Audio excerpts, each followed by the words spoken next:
오늘 성경 말씀은 에스라 1장 1절에서 6절까지 말씀입니다.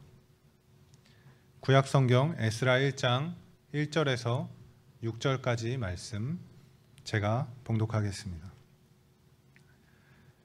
바사왕 고레스 원년에 여호와께서 예레미야의 입을 통하여 하신 말씀을 이루게 하시려고 바사왕 고레스의 마음을 감동시키시매 그가 온 나라에 공포도 하고 조서도 내려 이르되 바사왕 고레스는 말하노니 하늘의 하나님 여호와께서 세상 모든 나라를 내게 주셨고 나에게 명령하사 유다 예루살렘에 성전을 건축하라 하셨나니 이스라엘의 하나님은 참 신이시라. 너희 중에 그의 백성된 자는 다 유다 예루살렘으로 올라가서 이스라엘의 하나님 여호와의 성전을 건축하라. 그는 예루살렘에 계신 하나님이시라. 그 남아있는 백성이 어느 곳에 머물러 살든지 그곳 사람들이 마땅히 은과 금과 그 밖의 물건과 짐승으로 도와주고 그 외에도 예루살렘에 세울 하나님의 성전을 위하여 예물을 기쁘게 드릴지니라 하였더라. 이에 유다와 베냐민 족장들과 제사장들과 레위 사람들과 그 마음이 하나님께 감동을 받고 올라가서 예루살렘에 여호와의 성전을 건축하고자 하는 자가 다 일어나니 그 사면 사람들이 은그릇과 금과 물품들과 짐승과 보물로 돕고 그 외에도 예물을 기쁘게 드렸더라. 아멘. 오늘은 이제 성전 건축을 위해서 조국으로 돌아온 사람들 이런 제목으로 제가 설교를 준비했는데 이 성전이 나중에 이제 수룹바벨 성전이라고 이름 붙여집니다. 수룹바벨이 그 당시 지도자였기 때문에 수룹바벨 성전이라고 이름이 지어졌는데 이 성전을 진 사람들이 어떤 사람들인가? 오늘은 이제 그걸 좀 살펴보겠어요. 근데 제가 지난주에 말씀드렸죠. 지난주는 이제 왜 성전을 다시 지라 그러셨냐? 신약시대 오면은 우리 예수님 그러셨잖아요.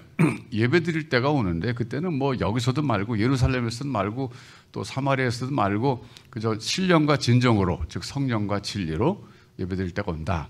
그 성전이 필요 없다 그런 뜻이거든요. 근데 이때 당시에는 필요했습니다. 근데 왜 필요했냐면 임마누엘 하나님을 강조하시기 위해서 그랬어요. 그러니까 하나님이 세상에 하나님 자신을 알려는 방법으로 택한 게 뭐냐면 하나의 공동체를 택하셔서 즉 이스라엘 선택하신 거죠. 이스라엘 선택하셔갖고 그들과 함께 거하시면서 만천하 사람들이 이스라엘 살아가는 모습을 보면서 하나님 정말 계시네? 이걸 알리는 도구로서 선택받은 게 이스라엘 민족입니다. 그러니까 제가 지난번에 말씀드렸지만 시내산 율법도 분석해 보면 그 종교법만 있는 게 아니잖아요. 제사에 관한 규례만 있는 게 아니라 뭐 사회법, 뭐 거기 또 형법 다 들어가 있잖아요. 경제법 다 들어가 있잖아요. 한 국가를 선택하셔서 그래서 하나님이 그들과 함께 하시는데 그들이 지키는 그 경제법이나 형법이나 뭐 사회법이나 모든 것들이 하나님이 원하시는 이상적 사회의 모습을 보여주는 그런 법률들이었어요. 그러니까 하나의 모델 국가죠. 모델 국가. 이스라엘이 작은 나라지만 모델 국가 역할을 하라고 택하신 건데 근데 이스라엘 민족이 그거 실패했거든요. 결국 실패했기 때문에 포로로 끌려가게 된 겁니다. 그래서 결국은 우리가 이제 그 하나님의 그 임마누엘이라는 그 관심, 즉 우리와 함께 계신 하나님이잖아요. 하나님이 우리와 함께 계시다 그런 뜻인데 그 사명이 지금 어디로 넘어왔냐면요, 교회로 넘어온 거예요. 지금은 네, 교회. 그러니까 신약 시대는 교회로 그게 넘어왔어요. 그러니까 진정한 이스라엘은 지금 교회가 된 겁니다. 그래서 우리가 이제 내곡동 여기 예배당 짓고 이제 이사 가서 거기서 교회 생활을 하게 되면 우리는 정말 임마누엘을 보여주는 교회가 돼야 되겠어요. 그러니까 하나님이 우리와 함께 계신다 하는 것을 우리 다윗교회가 하는 모든 생활과 사역과 예배다 모든 걸 통해서 아, 저게 하나님이 계시는구나. 임마누엘 하나님을 적극적으로 보여주는 교회. 이게 우리의 당면 과제입니다. 앞으로 우리가 힘써야 될 거예요. 여러분께서 기도해 주시면서 예배당이 완공되면 우리가 들어가서 예배를 드리든 사역을 하든 뭐해서 친교를 하든 뭐 선교를 하든 봉사를 하든 간에 아, 다윗교회 하나님이 함께 가신다. 다윗교회 가면 하나님 볼 수 있다. 이걸 우리를 통해서 보여주시길 원하는 겁니다. 예. 그러니까 이걸 우리가 기억하면서 앞으로 교회 생활, 내곡동 교회 생활을 그렇게 했으면 참 좋겠습니다. 여러분 한번 할 수 있겠죠? 한번 해보죠. 자, 그럼 이제 오늘 설교 주제로 넘어가서 이 돌아온 사람들은 어떤 사람들인가? 이 돌아온 사람들이 지난주에 약간 책망을 들었어요. 왜 책망 들었냐면 성전 건축을 시작했다가 반대에 의해서 중단해 버렸어요. 그 중단하고 자기들은 어떤 집에서 살았냐면 성경에 의하면 판벽한 집에서 살았다. 즉 목재로 제대로 지어진 집에서 잘 먹고 잘 살았다. 이렇게 얘기하고 있어요. 그래서 하나님이 그들 보고 그걸 책망하시는 거예요. 너희는 지금 좋은 집에서 살면서 아니 내 집은 왜 짓다 말았냐. 근데 여러분 짓다 만 게 그냥 게을러서 짓다 만 게 아니에요. 이 사람들은요 굉장히 헌신된 사람들이었어요. 자, 그러면 이제 그들이 돌아오게 된 것을 우리가 한번 성경을 통해서 보면서 어떤 사람들인가 한번 좀 발표하겠는데 우선 예레미야 29장 10절 한번 보겠습니다. 예레미야 29장 10절 이건 예레미야를 통해서 하나님이 예언하신 건데 나 여호와가 이같이 말하노라 바벨론에서 70년이 차면 내가 너희를 권고하고 나의 선한 말을 너희에게 실행하여 너희를 이곳으로 돌아오게 하리라. 즉 70년 동안 포로 생활할 것이다. 예언하셨어요. 그런데 70년이 다 됐습니다. 근데 여러분 포로를 잡혀갈 때는 바벨론의 포로를 끌려갔어요. 여러분 바벨론 그럼 오늘날로 말하면 이라크입니다. 그런데 그때는 이제 왕조가 바뀌어갖고 페르시아 즉 이란이 바벨론을 정복해가지고 이제는 왕조가 바뀌었어요. 그래서 이때 당시가 70년이 지나간 다음에는 누가 왕이었냐면 고레스가 왕이었습니다. 즉 이란 사람 지금으로 말하면. 근데 그 사람이 왕이 된 것이 BC 538년입니다. 538년에 왕이 돼가지고서 그래갖고서는 이제 이 고레스가 칙령을 내려요. 유대인들에게 돌아갈 기회를 줍니다.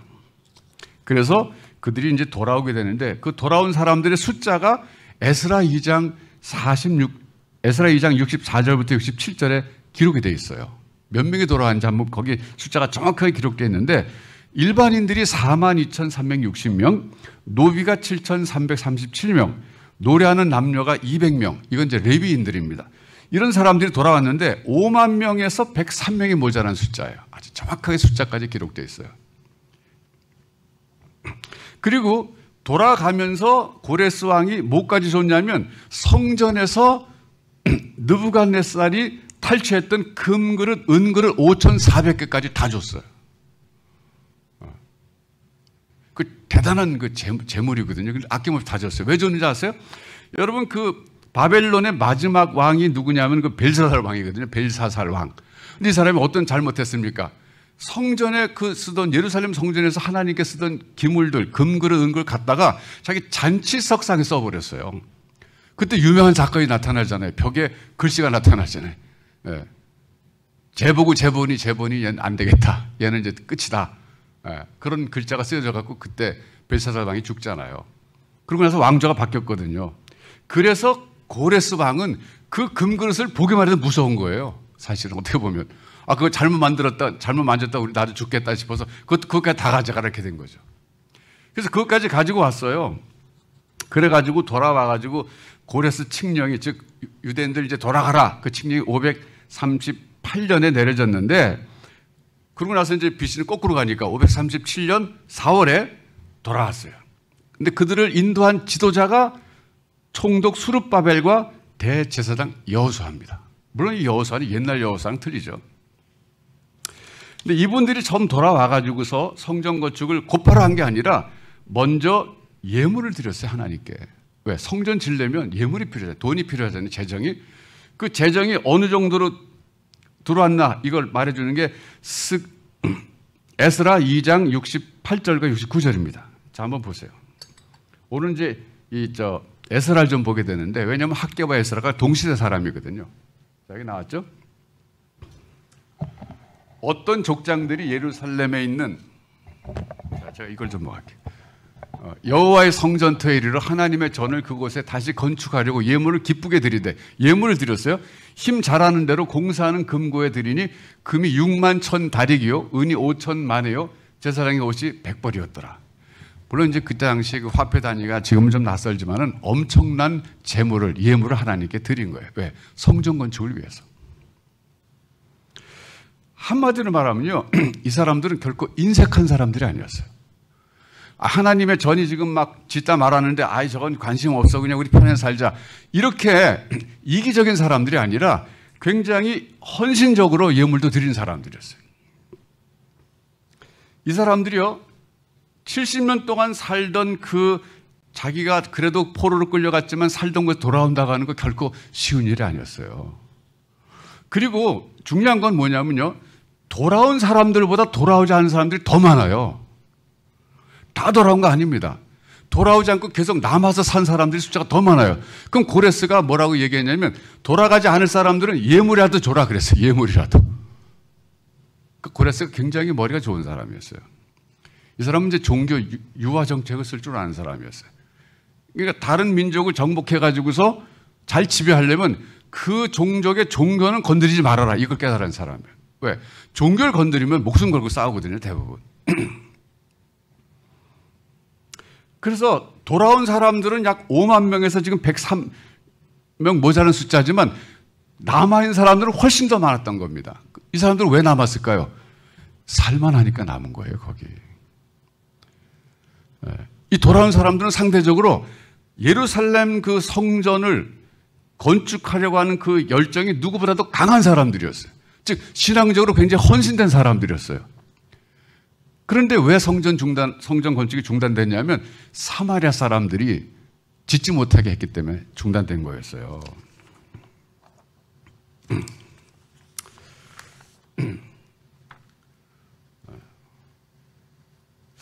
자, 여러분 제가 이제 이 사람들의 그 심정을 한번 좀 저도 헤아려 봤습니다.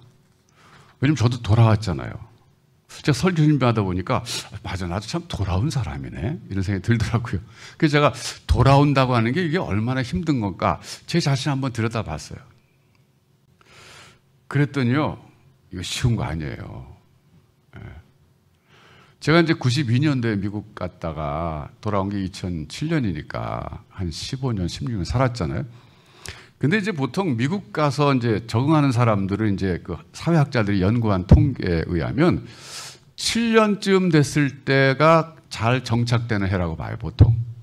가가지고 7년쯤 지나면 이제 뭐 길거리도 알고 뭐 말도 좀 통하고 어디 가서 뭐 해야 될지 이제 뭐 외국 사람 지금 안 받는 그런 때가 되는 거예요. 7년쯤 되면. 그때 되면 미국은요, 집도 다 삽니다, 대부분.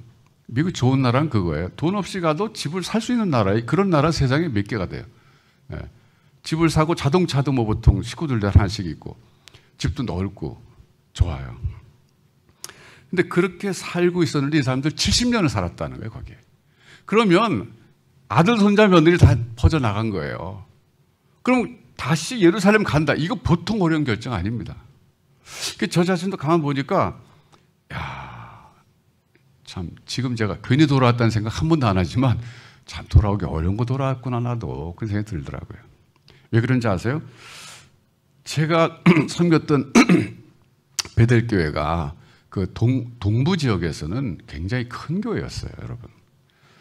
제가 여기 다혜교회에서 목회한 게 2008년부터 지금까지 이제 몇 년 됐어요? 한 뭐 10년 훨씬 넘었잖아요, 이제. 한 13년째 되나요? 근데 뭐 제가 미국 살던 얘기 가끔씩 하지만 이렇게 자세히 안 하잖아요. 제가 오늘은 자랑처럼 들릴지 모르지만 좀 자랑해야 될 것 같아요. 제가 어떻게 살았었는가. 얼마 전에 거기 장로님 한 분이 베델교회 이제 역사책을 냈는데 그 책 기록에 의하면 제가 목회하던 당시가 최고로 많이 사람이 모였던 때예요.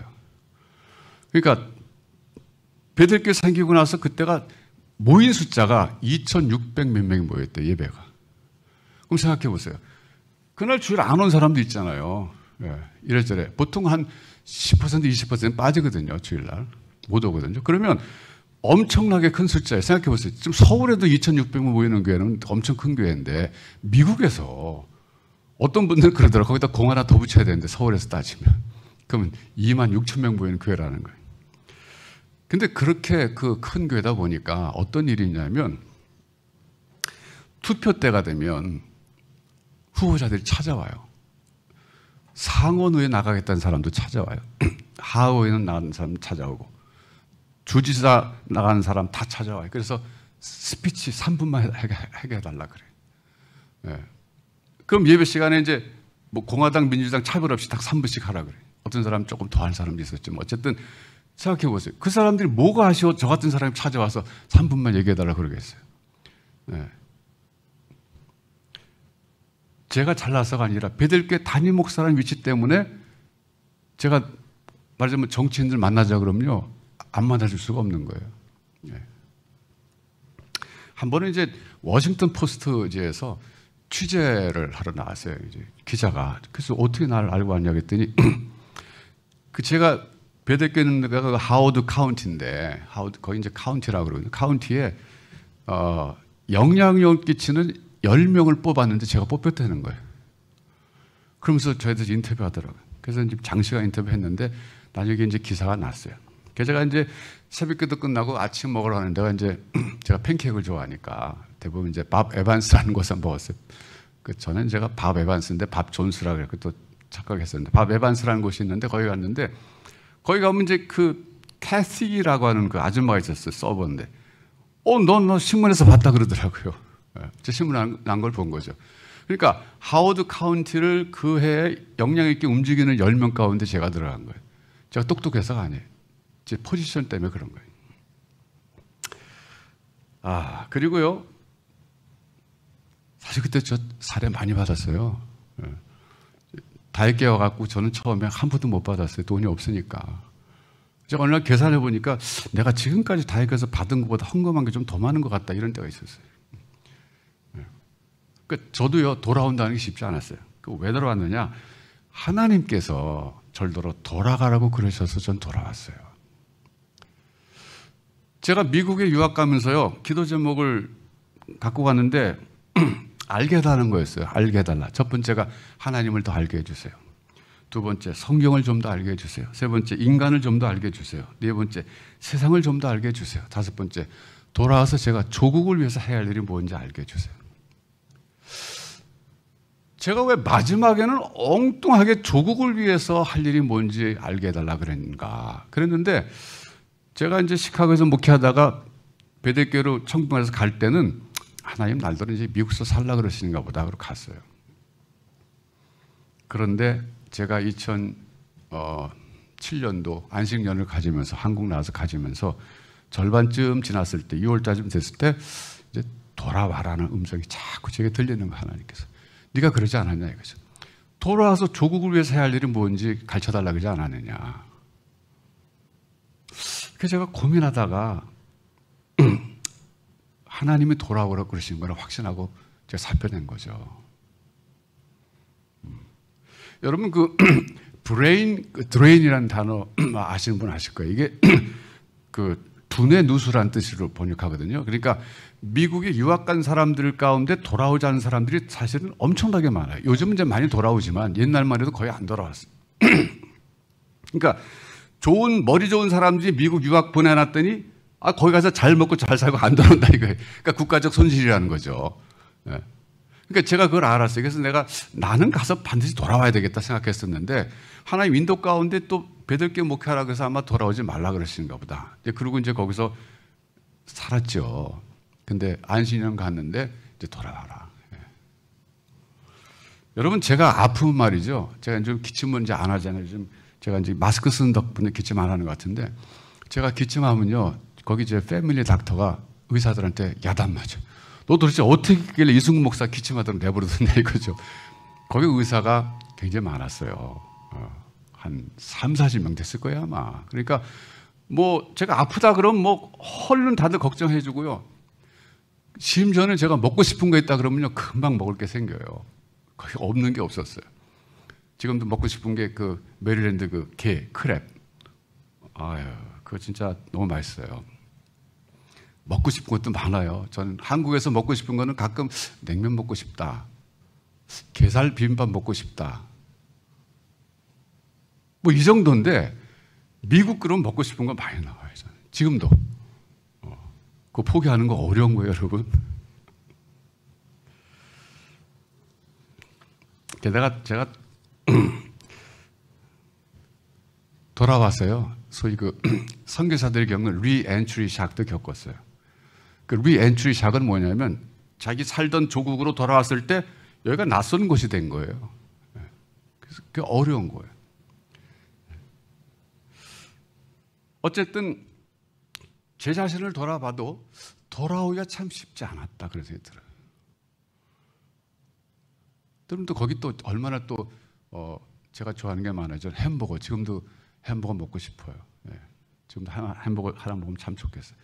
포드 라커스 같은 데 가면 이만한 그 1파운드짜리 그 고기를 구워주면 거기다 제가 야채 넣고 싶은 거 다 넣고 먹고요. 또 스테이크 제가 사실 좋아하거든요. 근데 한국 나와서 스테이크 먹어보니까 맛있는 데가 별로 없더라고요. 네. 또 아인슈타인 베이글도 제가 좋아하는데 여기는 베이글도 맛도 없고. 네.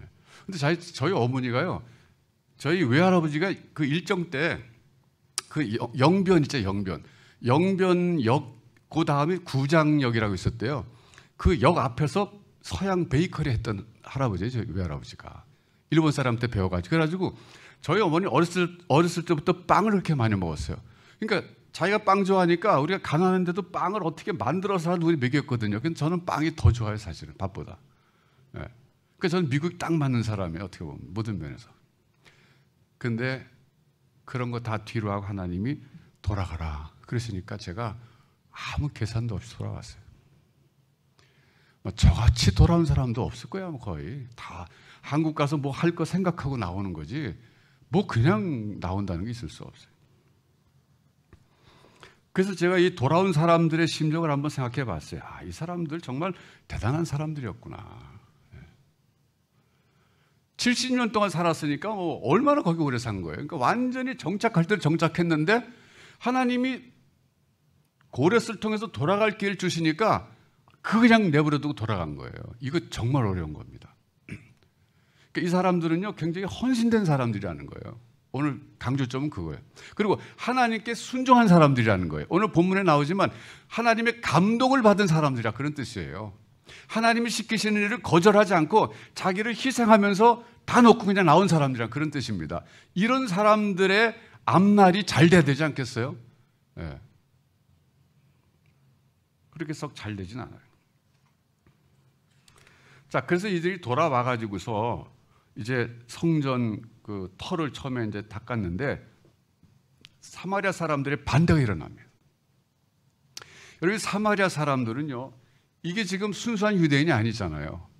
그러니까 옛날이나 지금은 좀 뭐 그렇게 못하지만 이 혼합 정책을 쓴 거예요. 인종 혼합 정책. 알렉산더 대왕이 처음에 그런 일을 시도했잖아요.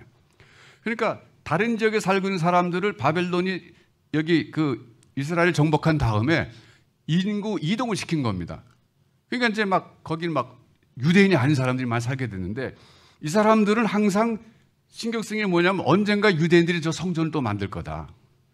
그럼 이게 골치 아픈 일이 생기는데 이래 갖고서는 그걸 막으려고 그랬는데 돌아서 성전 건축하는 거 보고서는 이제 방해합니다. 자, 에스라 4장 2절 보겠습니다. 에스라 4장 2절.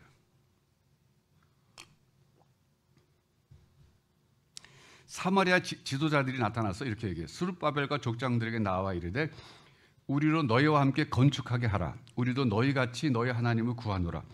아수르 왕 에살핫돈이 우리를 이리로 오게 한 날부터 우리가 하나님께 제사 드리노라. 이 사람들이 하나님을 모르지 않았는데 문제는 혼합 종교였다는 거예요. 자기들이 믿던 신도 그대로 갖고 와서 유대의 그 여호와 종교랑 섞어 갖고서는 이도저도 아닌 걸로 만들어 버렸어요. 그리고도 하나님 섬긴다고 얘기하는 거죠. 그랬을 때 수룹바벨과 족장들은 이런 죄 거절합니다. 그게 이제 스가랴 4장 3절에 너희는 우리와 상관이 없느니라. 바사왕 고레스가 우리에게 명하신 대로 우리가 이스라엘 하나님 여호와를 위하여 홀로 건축하리라 하였더니, 여러분 수룹바벨이나 이 지도자들은요 뼈아픈 경험이 있었어요. 무슨 경험이냐면 우상 숭배를 했기 때문에 자기 나라가 망했다는 것을 누구보다 뼈저리게 반성하고 있었던 사람들입니다. 그러니까 다시 이 사마리아 사람들과 혼합해서 성전 지면 또다시 우상 숭배가 돼버리기 때문에 그 단호하게 거절한 거예요. 아니다, 이거 우리가 짓는다, 우리가 짓는다 그랬어요. 그래서 사마리아인들이 거절당하자 조직적으로 의도적으로 성전 건축을 방해합니다.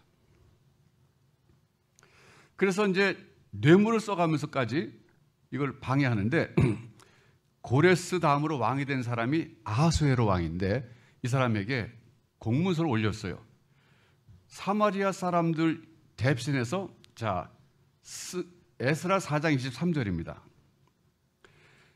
아닥사스다 왕의 조서 초본이 루훔과 서기관 심세와 그 동료 앞에서 낭독되며 저희가 예루살렘으로 급히 가서 유다 사람들을 보고 권력으로 억제하여 그 역사를 그치게 하니. 이렇게 해서 중단된 거예요. 그러니까 이게 오해하지 말아야 될 건 뭐냐면 이 성전 건축이 중단된 이유가 돌아온 사람들이 게을러서가 아니라 합법적인 제지를 당한 거예요.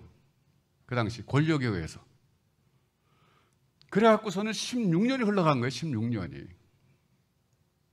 그런 동안에 자기들은 또 안 살 수 없으니까 집을 짓고 또 살고 있었어요. 그런데 하나님께서는 드디어 다시 한번 그들에게 학개와 에스라를 통해서 성전을 건축하라고 명령하십니다. 왜? 임마누엘의 하나님을 보여주시기 위해서는 성전이라고 하는 상징물이 필요한 거예요. 그 성전이 뭐냐면 하나님이 거하시는 곳이거든요. 임마누엘의 구체화된 그 건축물입니다. 그러니까 성전을 건축하라 그렇게 말씀하신 거예요. 그래서 에스라 5장 1절을 보면 하나님께서 학개와 스가랴 선지자를 일으켜서 말씀을 주셨어요. 너희는 일어나서 성전을 건축하라. 너희가 어떻게 판벽한 집에 거하면서 저 집을 저렇게 내버려둘 수 있느냐. 이때 그 말씀이 나온 거예요. 그거는 책망이면서도 어떻게 보면 격려의 말씀이에요, 여러분. 그래서 그 학개 선지자와 스가랴 선지자의 말씀을 듣고 다시 힘을 내서 이들이 성전 건축을 시작했어요. 그러니까 이게 중요한 게 뭐냐면 어려울 때 반드시 들어야 될 것은 하나님의 음성이라는 거예요. 힘이 빠졌을 때, 우리가 낙심했을 때 우리에게 필요한 것은 인간의 격려가 아니라 하나님의 확신에 찬 말씀이 필요하다는 거예요. 그래서 에스라 5장 5절에 보면 이런 말씀이 있어요.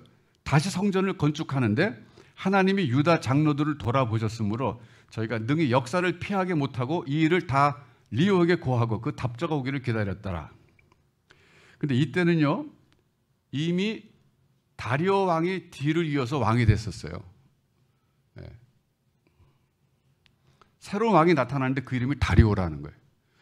다리오 왕에게 그 공문이 올라간 거예요. 네. 그랬더니 다리오 왕이 명령 내려갖고 고레스 칙령을 찾아봐라. 왜? 고레스가 그렇게 허락했기 때문에 진 거다라고 말을 한 거죠. 그러니까 그 문서 보관소에 가서 서를 찾아보니까 정말 고레스 칙령이 있는 거예요. 그런데 지금 이 나라에는 선대왕이 결정한 것을 번복하지 못하는 법이 있었어요. 네. 그래서 그 법에 의해서 다리오 왕이 에스라 6장 7절에 보면 이렇게 말합니다. 하나님의 전 역사를 막지 말고 유다 총독과 장로들로 하나님의 이전을 본초에 건축하게 하라 그랬어요. 자, 여러분, 오늘 우리가 이제 이 돌아온 사람들에 대해서 좀 생각해 봤는데 이 사람들이요, 게을러서 앉은 게 아니라 이 사람들은 정말 헌신된 사람들이고 자기가 갖고 있는 예물을 성전 건축에서 다 바친 사람들이고 그러고서 하고 싶어서 시작했던 사람들인데 사마리아인들의 그 의도적인 제재에 의해서 합법적으로 중단돼서 못 짓고 있던 그런 사람들이에요. 그러니까 16년 동안 얼마나 괴로웠겠어요, 이 사람들이. 그거 짓겠다고 지금 자기 모든 좋은 거 그거 다 놔두고서 70년 살던 데 떠나서 여기까지 돌아왔는데 얼마나 힘들었겠어요. 그런데 하나님께서는 그런 그들을 돌아보시고 학개와 에스라를 통해서 스가랴를 통해서 말씀하시는 거예요. 다시 져라. 자, 여기서 우리가 이제 적용을 해야 됩니다. 우리도 주님이 시키신 일을 하는데 막힐 때가 있어요. 참 이건 이상한 거예요. 예를 들어서 모세가 그렇게 시내산에서 하나님을 만나서 하나님이 너 가라 그러니까 아니 나는 못해요. 난 말도 못해. 네 형 아론이 있지 않냐 막 그러잖아요. 겨우 하나님 설득해갖고 이제 가기를 어렵게 결심하고 떠나가는데 하나님의 사자가 나타나서 모세를 죽이려고 그러잖아요. 여러분 이게 이해가 돼요? 그거 이해가 안 되는 거예요. 아니 지금 안 가겠다 그럴 때는 막 살살 달래더니 가는 모세를 왜 또 죽이겠다 그래요. 그거는 아들들에게 할례를 행하지 않았기 때문에 다시 말하면 모세를 더욱더 정결하게 해서 쓰시겠다 그런 뜻이에요. 뭐 모세만 그랬어요? 다윗도 그랬잖아요. 다윗은 하나님의 마음에 합한 사람이에요. 왜 자기를 왕으로 세우셨는지 너무 잘 아는 사람이에요. 그러니까 하나님 앞에서 늘 겸손한 사람이에요. 그런 사람이 하나님의 일을 했는데 그의 생애를 살펴보면요, 정말 어려운 거 얼마나 많았어요. 사울에게 쫓겨서 뭐 고비를 여러 번 죽을 고비 넘기고, 전쟁터에 나갔다가도 뭐 죽을 고비 수도 없이 겪었을 것이고. 그러니까 우리가 생각할 건 뭐냐면, 모든 성경의 인물들, 하나님이 쓰셨던 인물들도요, 하나님이 시키시는 일을 하는데도 일이 안 될 때가 너무 많아요. 그 왜 그럴까? 그러면 하나님은, 아니 안 하겠다 그러면 좀 야단치고 뭐 어려움 주고 그게 정상이고, 잘하는 사람에게는 좀 상도 주고 좀 편안하게 해야 되는데, 성경의 인물도 보면 하나같이 편안한 사람은 없어요. 사도 바울 보세요. 마지막에는 정말 그 죽임을 당하잖아요. 그렇게. 그 결론이 뭐예요? 그게 정말 너무 어처구니 없지 않아요? 멋진 마지막을 장식해야 되는데, 그래, 아니 그렇게 억울하게 이렇게 죽어요. 그래? 어떨 땐 그 회의가 들어요. 하나님 뭐 하시는 건가? 아니, 일 안 하는 사람은 안 한다고 야단치시고, 잘하는 사람은 잘하는데도 힘들게 하시고, 도대체 이게 통치 잘 하시는 건가, 이거? 이런 생각이 들어요. 정말 가장 힘들었던 분은 예수님입니다. 생각해 보세요. 아니, 하나님의 뜻을 이루기 위해서 하나님이 사람의 몸을 입고 이 세상에 내려오셔갖고 정말 온갖 고생 다 하시고 마지막에는 십자가에서 죽으시기까지 하는데, 이게 말이 되는 얘기입니까, 여러분?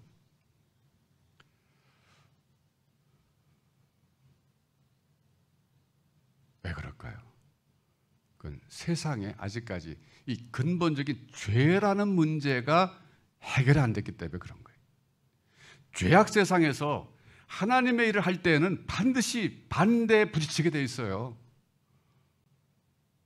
그래서 그 성경이 이렇게 말하는 거예요. 갈라디아서 6장 9절에 선을 행하되 낙심하지 말지니 때가 되면 반드시 거둔다 그랬어요.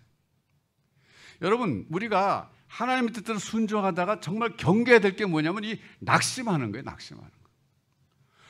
왜 이렇게 내가 이렇게 힘들어야 되나, 하나님 뜻대로 하는데. 여러분만 그런 거 아닙니다. 성경에 나온 모든 하나님의 사람들이 그걸 겪었어요. 그건 하나님의 힘이 없어서 그런 게 아닙니다. 오히려 개인적으로는 우리를 낮추시기 위해서 그러는 거예요. 교만하면 하나님이 안 쓰시거든요. 네. 고난은 참 힘든 거예요. 힘들어요.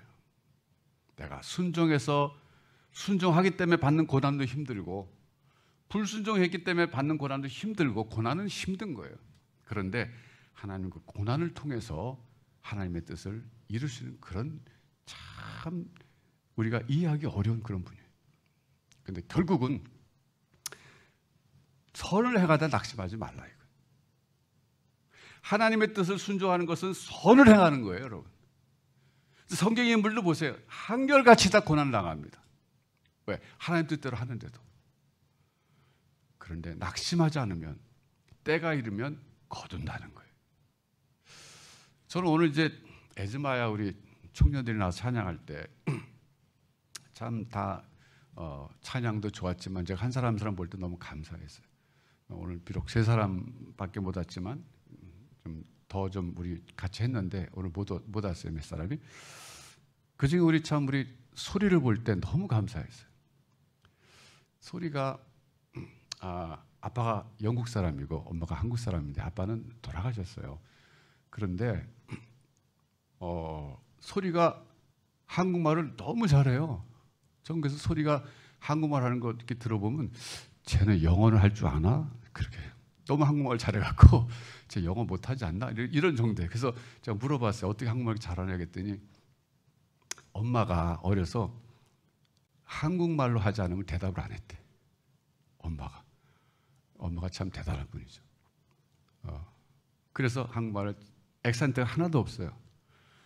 근데 소리가요, 최근에 저도 이번에 들었지만 런던 대학이 워낙 크잖아요. 거기에 이제 그 사회학 쪽으로 해서 PhD에 들어갔는데 전액 장학금을 받고 들어갔어요. 전액 장학금 받을 뿐 아니라 용돈도 받나 봐요. 그런 경우가 참 드물대요, 영국은. 근데 그게 기도응답이래요. 자기는 알바하면서 자기가 이제 하나님 기도했대. 하나님 자기 이렇게 해서 공부를 못하니까 하나님 내 기도 들어주시고 좀 이게 장학금 좀 받게 해달라고. 근데 기적같이 된 거예요. 근데 놀라운 거는요, 소리가 전공하는 게 북한학입니다. 북한학. 대학에서는 사회학을 전공했는데 북한학을 전공하는데요. 자, 소리 잠깐만 나와봐요. 소리가 이렇게 영어 하는 거 들어보면 이제 BBC 보는 것 같아요. 어쨌든 자, 잠깐 나서 인사 좀. 내가 오늘 얘기하는 건 뭐냐면 에즈마야가요 2006년부터 해가지고 한 16년 지금 됐나요? 근데 이거 힘들어요, 사실. 저도 하다 힘들어갖고 이제 그만해야 되겠다. 그럼 또 옆에서 오히려 이런 에즈마야들이 우리가 학교 막 그러니까 그럼 해봐 이렇게 됐는데 그러다 보니까 선을 행하다가 낙심하지 않으면 때가 이르면 거두리라. 이 증거가 사실 그중 하나의 소리예요. 북한학을 전공한다는 것은 정말 대단한 거잖아요, 여러분. 예. 한국말도 잘하고 그러니까 본인 좀 소개 좀 하고 기도 제목 좀 부탁해. 예. 앞으로 공부할 때. 예. 네. 잠깐 마스크 좀 벗고. 네. 안녕하세요. 네, 너무 소개 감사드리고요. 네, 어떻게 하나님의 은혜로 이렇게 잘 에즈마야를 섬기게 되고 영국에서는 이렇게 박사 과정을 시작하게 됐습니다. 제가 이렇게 기도 제목을 하나 부탁할 수 있다면 사실 제가 하는 과목도 그렇고 지금 영국에서도 참 특별한 상황이 있어요. 영국에는 사실 이렇게 한국 같은 동네 북한 분들이랑 조선족 분들이랑 남한 사우스 코리안들이 같은 동네에 굉장히 오픈하게 살고 있는 그런 유니크한 서컴스탄스가 있어요. 그래서 제가 다음 3, 4년 동안 이걸 좀 더 깊이 연구하는 그런 프로젝트를 하게 돼요. 근데 진짜 저도 어떻게 이렇게 되는지 모르지만 진짜 하나님의 은혜로 진짜 이 자리에 있는 것을 고백하고 잘 마무리할 수 있고 어떻게든 그 영국에 있는 청년들이든 미국에 있는 청년들이 한국 디아스포라들이 진짜 그 한국의 마음을 안 잊고 진짜 그 통일의 마음과 또 북한의 그 복음이 들어가는 그 일에 진짜 힘써 쓰임을 받을 수 있는 기도 제목을 부탁드리겠습니다. 특히 제 시대의 많은 친구들이 이제 갈수록 북한에 관심도 덜 생기고 좀 남으로 보게 되는 그런 이들이 많이 있는 것 같아요. 특히 외국에 사는 제 fellow South Korean diaspora들은 그런 것 같아서 그 마음이 계속 잘 내려갈 수 있도록 기도 부탁드릴게요. 네. 요즘 소리가 이제 그 논문을 대학 논문 쓴 거지 그때 그 주체 사상을 연구했대요. 그때 너무 기독교하고 똑같아서 깜짝 놀랐다 그러더라고요. 그러니까 여러분 지금 아까 잠깐 말했지만 그 런던에 어느 지역에는 남한 사람과 북한 사람 탈북자죠. 이 사람들 같이 살고 그래서 이게 어떻게 보면 통일된 한국의 모습일 수도 있다는 거예요. 예. 그러니까 거기서 이제 그 리서치 하는 거죠. 예. 그러니까 참 독특한 그런 하나의 좋은 논문이 될 수 있어요. 앞으로 에즈마의 마지막 목적지가 우리 북한이니까 북한까지 가야 됩니다. 그래서 그를 위해서 계속 기도해 주시기 바라요. 너무 감사해요. 제가 이렇게 말씀 드리는 건 뭐냐면 저 자신도요. 미국에 어떻게 보면 인간적으로는 제가 놓고 올 수 없는 그런 상황이었어요. 정말 좋은 환경에서 일하고 있었는데 하나님이 돌아가라 그래서 제가 돌아왔는데 돌아와서 하다 보니까 여러분 제가 다이어트 처음 시작할 때는요. 아무 스텝도 없잖아요. 그러니까 주버 만드는 것까지 제가 신경 써야 되고 제가 베들교에서는 그런 거 전혀 할 필요도 없었는데 그런 거 하면서 지금까지 왔는데 마지막에 와서는 또 예배당 지라 그래서 갖고 좀 질 생각이 없었는데 짓고 있는데 여러분 이제는 이해하시겠지만 예배당 저를 위해서 짓는 거는 정말 요즘 말로 일도 없습니다. 예, 저는 뭐 짓고 나면 조금 이따 은퇴할 사람인데 저를 위해서 짓겠어요. 하나님이 지라 그러니까 그것도 순종한 거예요. 그러니까 저도 인간이기 때문에 힘들 때가 있어요. 하나님 뜻대로 하는데도 힘들 땐 힘든 거예요. 그래서 제가 그래도 위로받는 건 뭐냐면 성경의 모든 하나님 사람들이 똑같았다는 거예요. 한결같이 어려웠다는 거예요. 쉽게 산 사람 한 사람도 없어요. 그만큼 하나님과 동역하는 것은 쉬운 게 아니에요. 자기를 쳐서 복종시켜야 될 때가 한두 번이 아니에요. 내가 죽어야 되는 거예요. 그래서 나는 죽고 그리스도만 살아있을 때 하나님께 붙잡혀 쓰임받을 수 있지, 내가 살아있으면 쓰임받기 참 어려운 게 하나님의 종들이에요. 그 여러분 마찬가지예요. 여러분 낙심하지 마세요. 지금 여러분이 세상에서 하나님이 시키신 일을 하고 있는데 나는 하나님의 뜻대로 사업도 하고 하나님의 뜻대로 일도 하고 하나님의 뜻대로 공부도 하고 모든 거 하는데 어려움이 자꾸 생겨요. 낙심하지 마세요. 선을 행하되 낙심하지 않으면 때가 이름에 거둔다는 거예요. 농부가 수고했을 때 곡식이 그냥 얻어지는 게 아닙니다. 그 뜨거운 여름을 견뎌야 되는 거예요. 그래서 여러분 인생 살면서 오늘 이 돌아온 사람들이요, 게으른 사람들도 아니라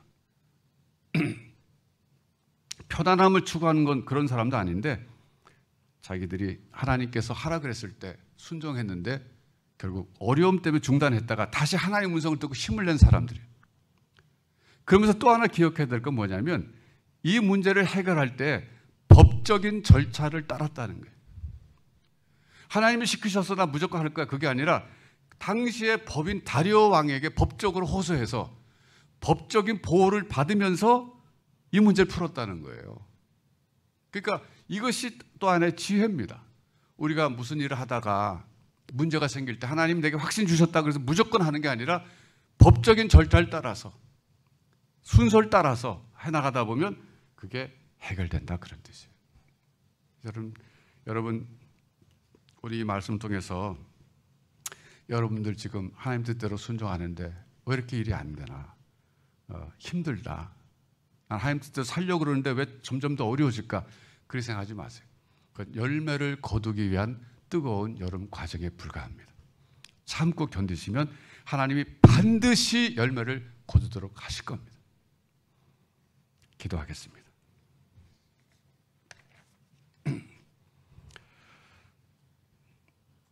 하나님 아버지 감사합니다. 성전을 짓기 위해서 돌아와서 자기의 삶의 터전 안락한 곳을 버리고 돌아와서 순종했는데 어려움이 생겨서 중단했던 이들이 다시 하나님의 말씀을 통해서 힘을 얻어서 성전을 재건했던 이 이야기를 들었습니다. 하나님, 저희들도 오늘 이 시대에 하나님의 사람들을 살아가면서 하나님 뜻대로 순종해 살아가는데 오히려 어려움을 많이 겪을 때가 있습니다. 낙심하지 말게 해주시옵소서. 다시 한번 하나님의 음성을 듣고 힘을 얻게 해주시고 지속적으로 순종의 길을 걸어가는 저희가 되게 해주시옵소서. 우리 다윗교회는 내곡동에 새로운 건물이 지어지면 이곳에서 예배하며 선교하고 교제하며 봉사하면서 임마누엘의 교회로 하나님이 사용하여 주시옵소서. 예수님의 이름으로 기도하옵나이다. 아멘.